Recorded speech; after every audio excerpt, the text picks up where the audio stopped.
चुनाव होता है तो चुनाव के समय जो भी पार्टियां हैं सिर्फ 15 दिन के लिए आपके बीच आती हैं, एक जातीय उन्माद फैलाती है, धार्मिक उन्माद फैलाती है, आप भी गुमराह रहते हैं। हम लोग मजबूर है। मैं आपको जात का एक बात बताना चाहूंगी, आज हर कोई जात में रहे या परजात में रहे, आप अगर कोई भी व्यवसाय करते हैं, मान लीजिए अगर आप सब्जी बेचते हैं, तो अगर आप जो सब्जी बोते हैं आप उसका एक मूल्य धारण करते हैं। तो ऐसा थोड़ी है कि अगर नेनुआ का सब्जी 20 रुपए किलो बिक रहा है तो आप अपने जात को 10 रुपया देते हैं और परजात को 20 रुपया देते हैं। यानी जो मूल्य है 20 रुपया अगर सब्जी का मूल्य है तो आप अपने जात में भी देते हैं और परजात में भी वही मूल्य पे देते हैं। अगर आप दूध बेचते हैं तो दूध भी अगर 50 रुपए किलो बिक रहा है तो कोई भी आदमी हो, किसी जात का हो, किसी धर्म का हो, आप उतना ही मूल्य पे आप उसको भी दूध देते हैं। तो आज जन स्वराज के जो विस्तारक हैं प्रशांत किशोर जी यही बात आपको बताने आए हैं कि हिंदुस्तान का सबसे कीमती चीज क्या था, आपका हक और अधिकार कहाँ नहीं था, वोट में। और जब वोट का बात आता है, आपके अधिकार का बात आता है, आपको अपना सुरक्षा का बात आता है, तो आप क्या देखने लगते हैं कि हमारे जात का है कि नहीं। वहाँ अगर हमारे जात के है तो हम वोट देंगे और जात के नहीं है तो नहीं वोट देंगे। तो जब सब्जी और दूध जैसा छोटा चीज आप लोग एक पैसा से देते हैं, तो इतना बहुमूल्य चीज जिसमें आपका अधिकार सुरक्षित है, आपके बच्चे का रोजगार सुरक्षित है, उस चीज को ऐसे ही फ्री में क्यों देना है। अगर जात को भी देना है तो उससे पूछना है कि हमारे बच्चे के लिए तुम क्या करोगे, हमारा आर्थिक स्थिति कैसे सुधारोगे, हमारा शैक्षणिक स्थिति कैसे सुधारोगे, हमारा सामाजिक स्थिति कैसे सुधारोगे। इसलिए मैं तमाम लोगों से कहना चाहूंगी, खासकर मुखिया जी जो ज्वाइन किए हैं उनको भी मैं तहे दिल से धन्यवाद करना चाहूंगी कि आज जब भी कोई भी घटना होता है, आज भाजपा के सब सीनियर लोग छोड़कर आए हैं। कहीं भाजपा में तो मुद्दे की बात ही नहीं होती है। भाजपा का वोट किस बात पे, कभी भाजपा मुद्दे की बात किया करता था, आज भाजपा मुद्दे की बात नहीं करता, आज सिर्फ हिंदू मुस्लिम लड़वाने की बात करता है। अगर ईद में इनके यहाँ जाकर हम सेवई खाए हैं तो होली में हम अपने घर इनको पुआ जरूर खिलाएंगे। यहाँ पर जात पात नहीं है, यहाँ पर धर्म का बात नहीं है, लेकिन जब वोट का बात आता है तो उन्माद फैला दिया जाता है, हिंदू मुस्लिम कर दिया जाता है। इसलिए यहाँ पर बैठे तमाम लोगों से मैं फिर से एक बार प्रणाम करती हूँ कि आप लोग आए हैं, तो आप लोग इस चीज को समझिए, जन स्वराज बहुत बड़ी ताकत लेकर आपके बीच आया है। और आपके बीच ताकत कब बनेगा, जन स्वराज बहुत ताकतवर। आज मैं इस मंच पर इतना खुश क्यों हूँ, आज इतने लोग आए हैं, क्योंकि बिना लोग के, बिना सही लोग के, बिना सही सोच के और बिना सामूहिक प्रयास से कभी भी समाज का भला नहीं हो सकता। यहाँ पर गार्जियन स्वरूप ने कहा कि आज हर जगह करप्शन है। आप सभी महिलाएं हैं, आप लोग भी कभी, आप लोगों को कभी दिक्कत होता होगा तो ब्लॉक में जाती होंगी अपना काम लेकर, कोई भी आदमी आपका स्वेच्छा से काम नहीं करता होगा, इतना पैसा दा तो और हम काम करवा दे बुआ। तो वोट आपका है, इस चीज को समझिए, वोट आपका है। आपके ताकत से किसी की सरकार बनती है और आप कमजोर।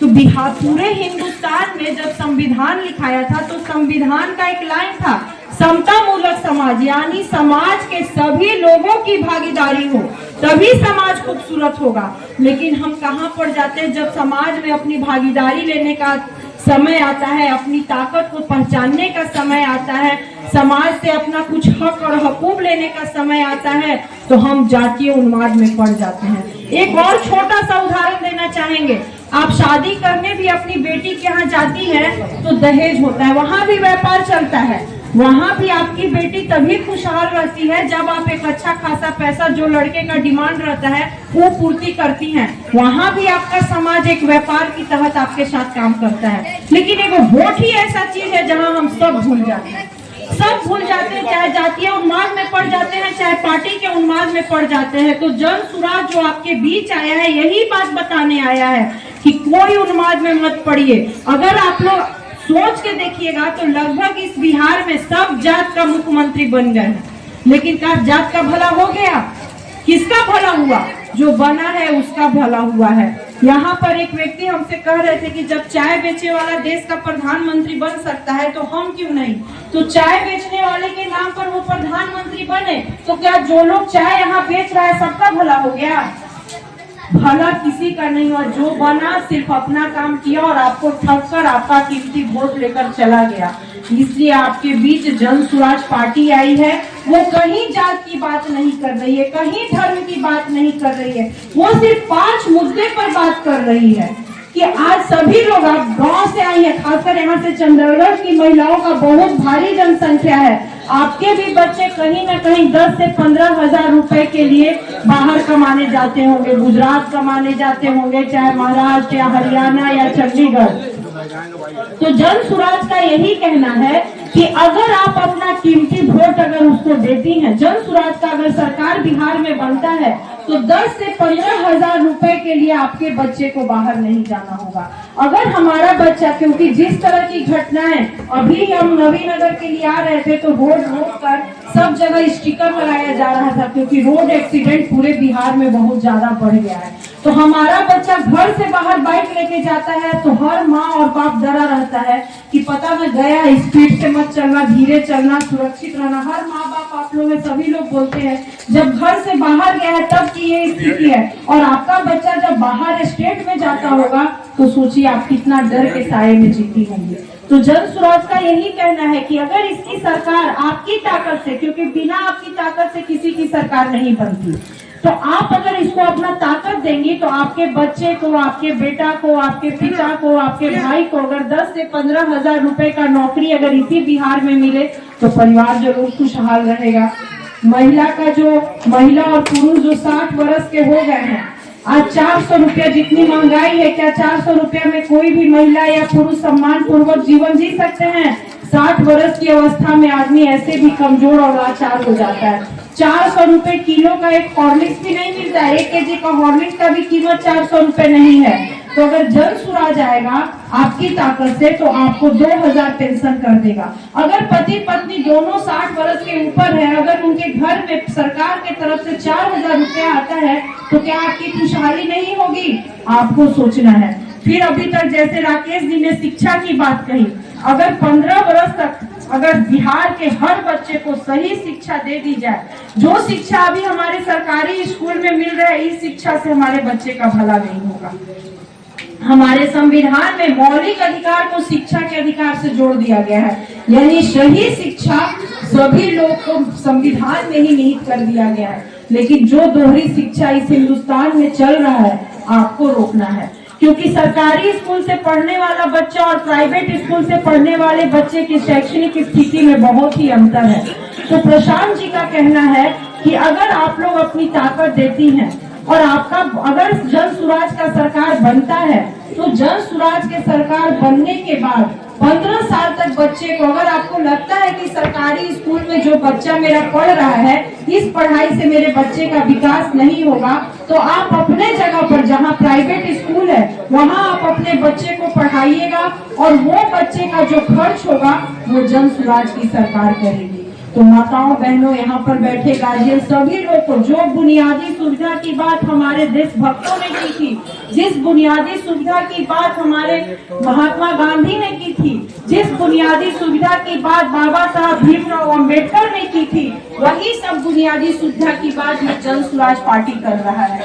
इसलिए मैं आप लोग से कहना चाहूंगी कि एक बार जरूर सोचना है, क्योंकि आज तक बुनियादी सुविधा की बात, और जिस सरकार में खासकर यहाँ पर माताएं बैठी हुई हैं, आज जिस सरकार में हम लोग लड़ रहे हैं, लोग वो आज हर जगह आप देखती होंगी कि मुख्यमंत्री महिला संवाद कर रहे हैं। आप माताएं बहनें हैं, एक तरफ मुख्यमंत्री कहते हैं कि शराब बंदी की वजह से हमारी महिलाएं सुरक्षित हो गई हैं, आप भी हैं, हम भी हैं। क्या बिहार में शराब बंद है? आज कहीं भी और मैं आपको एक और बात बता दूं, जब मैं क्षेत्र में जाती हूँ तो बहुत सी महिलाएं ऐसी हमको मिलती हैं जो कहती हैं कि दारू बेचे में हमारे बेटा पकड़ा गए, 2000 रुपया से मदद कर देना, थाना में दे के अपन बच्चा के छोड़ावे ला। अगर तो वो बच्चा के पास शराब कहाँ से आया? आपको सोच रहे हैं, आपका मुख्यमंत्री आपको गुमराह कर रहा है, महिला को सशक्त कर रहा है कि शराब बंद किए हैं, लेकिन बिहार की कोई भी महिला है, खासकर गरीब महिला, पिछड़ा महिला, अति पिछड़ा महिला, दलित महिला, इस बात को अच्छी तरह से जानती है कि शराब कहीं बंद नहीं है। और शराब के नाम पर आपको थाना भी तंग करता है। शराब के नाम पर आपके बच्चे जेल में हैं। जो बड़े लोग हैं, जो शराब माफिया हैं, चाहे नेता हो चाहे पदाधिकारी हो, अच्छा खासा पैसा कमा रहे हैं और मारा कौन जा रहा है? गरीब आदमी। आप सोचते हैं कि 2 पैसा घर में आएगा, आप ही को दिखा दिया जाता है कि ये शराब बेच रहा है और आपके बच्चे को जेल में डाल दिया जाता है और वहां भी आप करप्शन के शिकार होते हैं। इसलिए ये जब चुनाव का समय आएगा तो ये सब बातों को ध्यान में रखना होगा। सब बात, क्योंकि वोट आप जैसे बैंक में आप पैसा रखती हैं कि आने वाला समय में और कभी दुर्दिन स्थिति होगा तो बैंक में पैसा रहेगा, उस समय हम लोग पैसा निकालेंगे। वोट भी वही चीज है। वोट देते वक्त आपको सोचना होगा, क्योंकि किसी भी व्यक्ति को आप जिताती हैं तो 5 साल के लिए जिताती हैं। 5 साल में आपको वोट देते वक्त ये सोचना होगा कि ये 5 साल में जब हमें दुख और तकलीफ होगा तो मेरा साथ कौन देगा। अगर आप ये सोच कर और करें विवेक से अगर आप मत देने जाइएगा तो हमें पूरा विश्वास है कि आप अपना मत, क्योंकि आप लोग जदयू को भी, खासकर इस नवीनगर विधानसभा के लोगों से मैं कहना चाहूंगी कि आपने तीर को भी वोट देके जिताया है, लालटेन को भी वोट देके जिताया है, लेकिन बुनियादी सुविधा जहां था वहीं रह गया है। इसलिए आपको जगना होगा। फिर हमारे यहाँ महिलाओं की ऋण की बात कही जाती है। महिला कैसे सशक्त होगी? आज महिलाएं घर चला लेती हैं, घर का टोटल काम कर लेती हैं, लेकिन महिला कहाँ कमजोर पड़ती है? पूंजी के अभाव में। आपके साथ अगर आपके हाथ में पूंजी हो तो आप सशक्त हो जाएंगी। तो जन सुराज का कहना है कि जो महिला सिलाई बुनाई जानती हो या कृषि का काम करना जानती हो या बहुत लोग दौरी सूप बनाता है, अगर वो जानती हो, पापड़ बनाना जानती हो, अचार बनाना जानती हो, तो वो जो ऋण है, मान लीजिए आपके पास ये सारा चीज आप जानती हैं, लेकिन आपके पास पैसा नहीं है कि वो सारा सामान खरीदे, तो ये जन सुराज का कहना है अगर मान लीजिए ये सब चीज आप जान रही हैं तो ठीक, अगर आप नहीं जानती हैं तो आपका पिता जानता हो, पति जानता हो या बेटा जानता हो या भाई जानता हो किसी तरह का उद्योग का छोटा मोटा लगाने के लिए, तो आप बैंक से ऋण लीजिएगा। मान लीजिए वो सामान बनाने में 100 रुपया खर्च होता होगा तो आपको साल में सिर्फ सरकार को यानी बैंक को सिर्फ 4 रुपया देना होगा। तो आपको सोचना होगा आप सशक्त होइएगा कि नहीं। अगर 100 रुपया से आप अगर कोई उद्योग चालू करती हैं और साल में सिर्फ आपको 4 रुपया कर्ज के रूप में बैंक को देना होगा, लोन के रूप में, तो आप सशक्त हो जाइएगा ना। तो आने वाला समय में यही सब बातें आपको सोचना है।